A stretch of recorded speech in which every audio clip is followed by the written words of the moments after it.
President Biden's COVID-19 symptoms have almost completely gone away. That's according to the latest memo from his personal physician. The president has completed a fourth day of Paxlovid treatment. Mr. Biden is still dealing with some nasal congestion and hoarseness in his voice. He's continuing to work in isolation. CBS News' political correspondent Caitlin Huey-Burns joins me now with more from the White House. Hey there, Caitlin. So tell us, what are you hearing about when the president may return to in-person work, and how's his diagnosis affecting his schedule? Hey, Lana. Well, the president said today that he hopes to return to in-person work by the end of the week. Now, if you follow kind of his course schedule for this treatment and for the CDC guidance on recovering from COVID, he is currently on day 4 of a 5-day isolation. He has finished with his Paxlovid course for this therapeutic to treat treat COVID-19.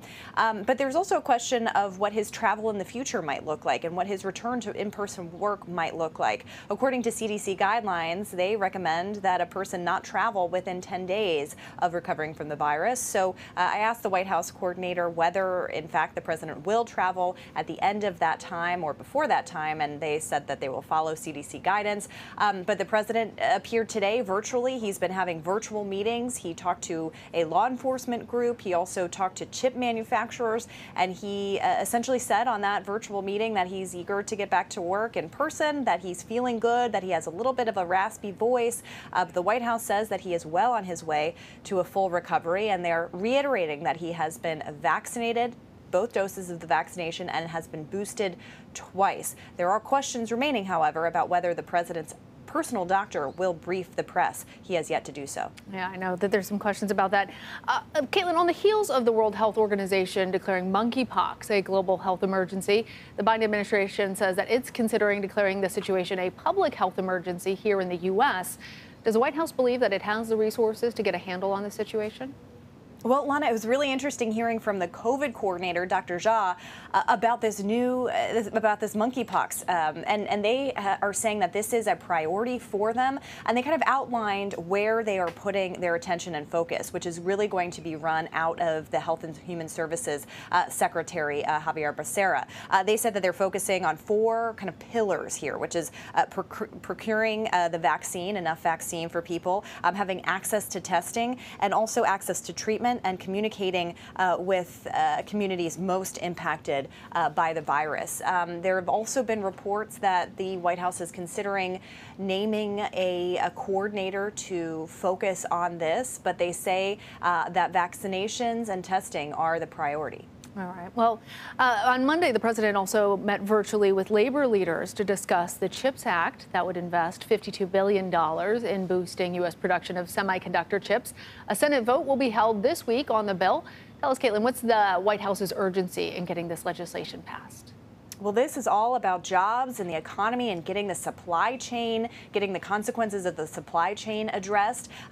Chips are in everything from automobiles to electronics to medical equipment.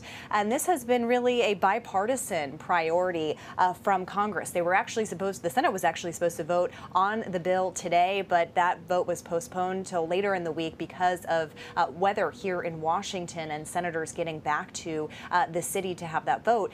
But this is about, manufacturing jobs and addressing the supply chain issues. This has become a huge issue, and this is the White House, of course, facing big questions about how they're doing on the economy, and as people are really feeling the pinch of these issues. Yeah, well, while we're on the subject of the economy, the latest GDP numbers will be released on Thursday. The data will reveal how much the economy grew between April and June. Tell us, what's the administration saying about inflation and the economy before those numbers come out?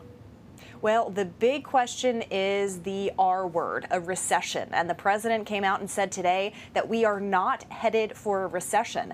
And I asked the White House press secretary, what makes the president so confident in that? And they say, look at the indicators that you're seeing, low unemployment. They were also saying that consumer spending is also continuing apace. They cite the National Bureau of Economic Research that determines a recession.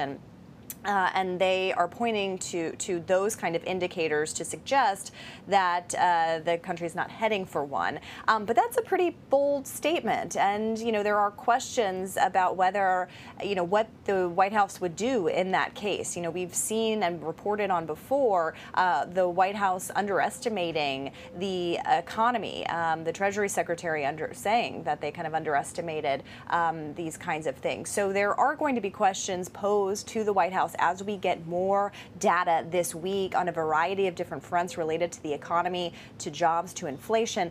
We are supposed to hear from the top economic advisor tomorrow during the briefing, but this was a pretty bold statement from the president today, saying that that the country is not headed towards a recession. Well, we have been anticipating those late July numbers, and we'll look forward to seeing them. All right, Caitlin, thank you. Thank you.